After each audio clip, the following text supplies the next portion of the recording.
Hi hello friends, welcome to my channel. ಇವತ್ತು ಅದ್ಭುತವಾದ kitchen ಟಿಪ್ಸನ್ನು ನಾನು ತಿಳಿಸ್ತಾ ಇದ್ದೇನೆ. ಅದು ಏನು ಅಂತ ನೋಡೋಣ. ಇಲ್ಲಿ ಕಿಸ್ಮಿಸ್ ಪ್ಯಾಕೆಟ್ ಇದೆ, ಇದು ಓಪನ್ ಇದೆ.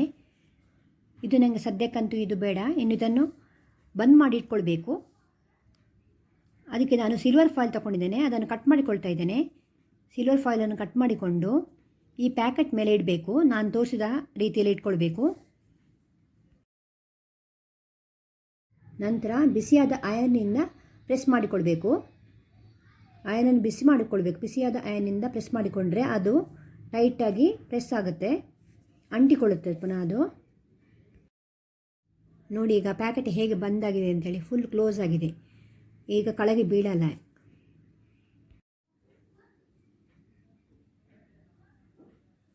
ಈಗ ಇನ್ನೊಂದು ಪ್ಯಾಕೆಟನ್ನು ನಾನು ತೋರಿಸ್ತಾ ಇದ್ದೇನೆ. ಅದು ಕೂಡ ಹಾಗೆ ಸ್ವಲ್ಪ ಓಪನ್ ಮಾಡಿಟ್ಟಿದ್ದೇನೆ. ಈಗ ಇನ್ನು ಫುಲ್ ನಂಗೆ ಅದು ಅಗತ್ಯ ಇಲ್ಲ ಸದ್ಯಕ್ಕೆ, ಅದಕ್ಕೆ ನಾನು ಫುಲ್ ಬಂದ್ ಮಾಡಿ ಇಟ್ಕೊಳ್ಬೇಕು. ಸಿಲ್ವರ್ ಫಾಯಿಲನ್ನು ಇಟ್ಟು ಬಿಸಿಯಾದ ಐರನ್ನಿಂದ ಪ್ರೆಸ್ ಮಾಡಿಕೊಳ್ಬೇಕು. ಈಗ ಟೈಟಾಗಿ ಅದು ಪ್ರೆಸ್ ಆಗುತ್ತೆ. ನೋಡಿ ಈಗ ಹೇಗಾಯಿತು ನೋಡಿ, ಈಗ ಕೆಳಗೆ ಬೀಳಲ್ಲ. ಇನ್ನು ನೆಕ್ಸ್ಟ್ ಟಿಪ್ಪು, ಮ್ಯಾಚ್ ಬಾಕ್ಸ್ ಇದೆ ನೋಡಿ, ಅದರಿಂದ ಮ್ಯಾಚ್ ಸ್ಟಿಕ್ಕನ್ನು ತೆಗಿತಾ ಇದ್ದೇನೆ. ಆದರೆ ಮಾಯಿಶ್ಚರಿಂದಾಗಿ ಬೆಂಕಿ ಹಿಡಿಯಲ್ಲ ನಮಗೆ. ಆದ್ದರಿಂದ ನಾವು ಪ್ಲಾಸ್ಟಿಕ್ ಬಾಕ್ಸ್ ಅಥವಾ ಸ್ಟೀಲ್ ಡಬ್ಬದಲ್ಲಿ ಹಾಕಿಟ್ರೆ ಯಾವುದೇ ರೀತಿಯ ತೊಂದರೆ ಇರಲ್ಲ, ಮಾಯಿಶ್ಚರ್ ಬರಲ್ಲ. ಆರಾಮವಾಗಿ ನಮಗೆ ಮ್ಯಾಚ್ ಸ್ಟಿಕ್ಕಿಂದ ಬೆಂಕಿ ಹಚ್ಕೊಳ್ಬೋದು. ಯಾವಾಗಲೂ ಈ ಥರ ಡಬ್ಬದಲ್ಲಿ ಹಾಕಿಡೋದು ಬೆಸ್ಟ್. ಪ್ಲಾಸ್ಟಿಕ್ ಅಥವಾ ಸ್ಟೀಲ್ ಡಬ್ಬದಲ್ಲಿ ಹಾಕಿಟ್ರೆ ತುಂಬ ಉತ್ತಮ. ಇನ್ನು ನೆಕ್ಸ್ಟ್ ಟಿಪ್ಪು, ಈ ಸೂಜಿ ಇದೆ ನೋಡಿ, ಸೂಜಿಯೆಲ್ಲ ರಸ್ಟ್ ಹಿಡಿದಿದೆ. ಎಲ್ಲ ಸೂಜಿಗಳು ಕೂಡ ರಸ್ಟ್ ಹಿಡಿದಿದೆ. ನಾವು ತೇದುವ ಕಲ್ಲಿನ ಮೇಲೆ ಈ ಸೂಜಿಯನ್ನು ಇಟ್ಕೊಳ್ಬೇಕು. ಬರೀ ಸ್ವಲ್ಪ ಎಣ್ಣೆಯನ್ನು ಕೈಗೆ ಮುಟ್ಟಿಸಿಕೊಂಡು ನಾವು ಪ್ರೆಸ್ ಮಾಡಿಕೊಳ್ಬೇಕು. ಸೂಜಿಯನ್ನು ಸ್ವಲ್ಪ ಎಣ್ಣೆ ಹಾಕಿಕೊಂಡು ಈ ಕಲ್ಲಿಗೆ ರಬ್ ಮಾಡಿಕೊಳ್ಬೇಕು.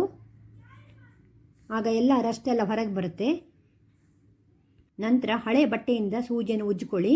ಈಗ ಸೂಜಿ ಫ್ರೆಶ್ ಆಗಿದೆ. ಈ ಸೂಜಿಯೊಳಗೆ ನೂಲು ಹಾಕಲಿಕ್ಕೆ ನಾವು ತುಂಬ ಕಷ್ಟಪಡ್ತಾ ಇರ್ತೇವೆ. ಅಂಥ ಸಂದರ್ಭದಲ್ಲಿ ಈ ಥರ ಪಿನ್ ತಗೊಳ್ಬೇಕು. ಪಿನ್ನನ್ನು ನಾವು ಸೂಜಿಯ ಹೋಲ್ನೊಳಗೆ ಹಾಕಿಕೊಂಡು ನಂತರ ನೂಲು ಹಾಕಲಿಕ್ಕೆ ತುಂಬ ಈಸಿ ಆಗುತ್ತೆ. ಈ ಥರ ಪಿನ್ ಎಲ್ಲ ಅಂಗಡಿಯಲ್ಲಿ ಸಿಗುತ್ತೆ, ಕೇಳಿದರೆ ಅವರು ಕೊಡ್ತಾರೆ. ತುಂಬ ಈಸಿಯಾಗಿ ನಾವು ನೂಲನ್ನು ಹಾಕಿಕೊಳ್ಬೋದು.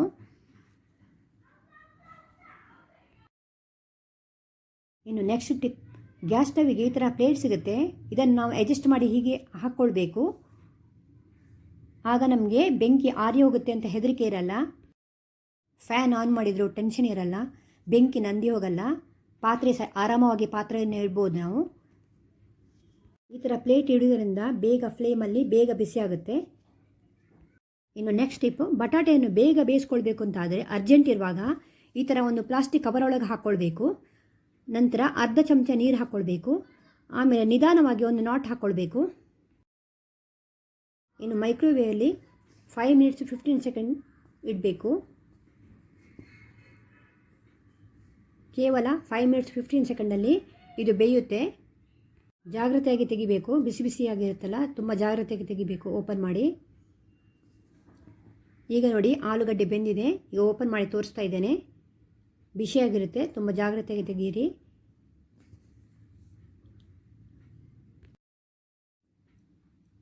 ನೋಡಿ ಇಲ್ಲಿ ಬಟಾಟೆ ಬೆಂದಿದೆ. ಕೇವಲ 5 ಮಿನಿಟ್ಸ್ 15 ಸೆಕೆಂಡಲ್ಲಿ ಬೆಂದಿದೆ. ನೆಕ್ಸ್ಟ್ ಟಿಪ್ಪು, ಎಣ್ಣೆಯಿಂದ ನಾವು ಕರಿದ ಪದಾರ್ಥಗಳನ್ನು ನಾವು ಕರಿದು ತೆಗಿತೇವೆ. ನಂತರ ಒಂದು ತುಂಡು ಶುಂಠಿಯನ್ನು ಹಾಕ್ಕೊಳ್ಬೇಕು. ಆಗ ಎಣ್ಣೆ ಫ್ರೆಶ್ ಆಗುತ್ತೆ. ಶುಂಠಿ ಹಾಕಿದ ನಂತರ ಆ ಎಣ್ಣೆ ತಣ್ಣಗಾಗೋ ತನಕ ಹಾಗೆ ಅದರಲ್ಲೇ ಇರಲಿ. ನಂತರ ಸೋಸಿಕೊಂಡು ಬಾಟ್ಲಿಯೊಳಗೆ ಹಾಕ್ಕೊಳ್ಬೇಕು.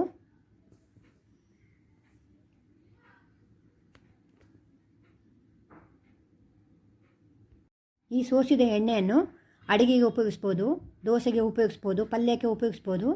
ಯಾವುದೇ ರೀತಿಯ ಅಡ್ಡವಾಸನೆ ಬರಲ್ಲ, ತುಂಬ ಚೆನ್ನಾಗಿರುತ್ತೆ. ನೀವು ಕೂಡ ಮಾಡಿ ನೋಡಿ. ನೆಕ್ಸ್ಟ್ ಟಿಪ್ಪು, ಮಕ್ಕಳು ಕೆಲವೊಮ್ಮೆ ತಿನ್ನುವಂಥ ವಸ್ತುವನ್ನು ಹೀಗೆ ಸೋಪದಲ್ಲೆಲ್ಲ ಹಾಕ್ತಾರೆ. ಅದನ್ನು ಕ್ಲೀನ್ ಮಾಡಲಿಕ್ಕೆ ತುಂಬಾ ಕಷ್ಟ ಆಗುತ್ತೆ. ಅಂಥ ಸಂದರ್ಭದಲ್ಲಿ ನಾವು ಬಟ್ಟೆ ಒಗೆಯುವ ಬ್ರಷ್ ತಗೊಂಡು ಈ ಥರವಾಗಿ ಕ್ಲೀನ್ ಮಾಡ್ಬೋದು. ತುಂಬ ಸುಲಭವಾಗಿ ಕ್ಲೀನ್ ಮಾಡ್ಕೊಳ್ಬೋದು. ಇನ್ನು ನೆಕ್ಸ್ಟ್ ಸ್ಟೆಪ್, ಕಿಚನ್ ಸಿಂಕ್ ಯಾವಾಗಲೂ ಬ್ಲಾಕ್ ಆಗುತ್ತಾ ಇರುತ್ತೆ.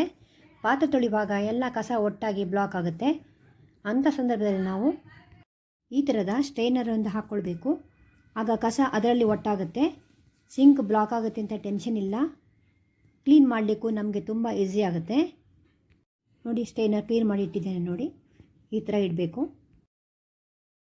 ನೆಕ್ಸ್ಟ್ ಟಿಪ್, ಟೊಮೆಟೊ ಕೆಚಪ್ಪಿಂದ ತಾಮ್ರ ಅಥವಾ ಹಿತ್ತಾಳೆ ಪಾತ್ರೆಯನ್ನು ಹೇಗೆ ಸುಲಭವಾಗಿ ತೊಳೆಯಬಹುದು ಅಂತೇಳಿ. ನಾನಿಲ್ಲಿ 3 ಟೊಮೆಟೊ ಕೆಚಪ್ ಇದು ಸ್ಯಾಶೆಟನ್ನು ತಗೊಂಡಿದ್ದೇನೆ. ಅದನ್ನು ಕಟ್ ಮಾಡಿಕೊಳ್ತಾ ಇದ್ದೇನೆ. ಇನ್ನು ವಾಟಿಯೊಳಗೆ ಹಾಕ್ಕೊಳ್ತಾ ಇದ್ದೇನೆ.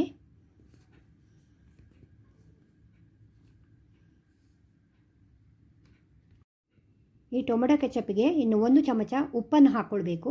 ಸರಿ ಮಿಕ್ಸ್ ಮಾಡಿಕೊಳ್ಬೇಕು. ಇನ್ನು ತಾಮ್ರದ ಪಾತ್ರೆಗೆ ಉಜ್ಕೊಳ್ಬೇಕು. ನೋಡಿ, ನಾನು ತೋರಿಸಿದಾಗೆ ಉಜ್ಕೊಳ್ಳಿ.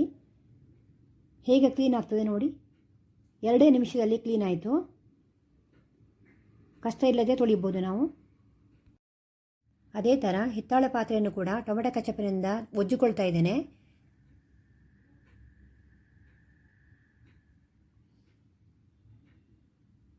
ನೋಡಿ, 2 ನಿಮಿಷದಲ್ಲಿ ಕ್ಲೀನ್ ಆಯಿತು. ನೋಡಿ, ಎಲ್ಲ ಕಲೆ ಎಲ್ಲ ಹೋಗಿ ತುಂಬ ಕ್ಲೀನ್ ಆಗ್ತದೆ. ಇನ್ನು ನೀರು ಹಾಕಿ ತೊಳಿತಾ ಇದ್ದೇನೆ. ನೋಡಿ ನೋಡಿ ಎಷ್ಟು ಬೇಗ ಕ್ಲೀನ್ ಆಯ್ತು ನೋಡಿ. ನೀವು ಕೂಡ ನಿಮ್ಮ ಮನೆಯಲ್ಲಿ ಟ್ರೈ ಮಾಡಿ ಹೇಗೆ ಬಂತು ಅಂತ ಕಮೆಂಟ್ಸ್ ಬಾಕ್ಸಲ್ಲಿ ತಿಳಿಸಿ. ಇನ್ನು ನನ್ನ ಚಾನಲಿಗೆ ಲೈಕ್ ಮಾಡಿ, ಶೇರ್ ಮಾಡಿ, ಸಬ್ಸ್ಕ್ರೈಬ್ ಆಗಿ. Thank you friends.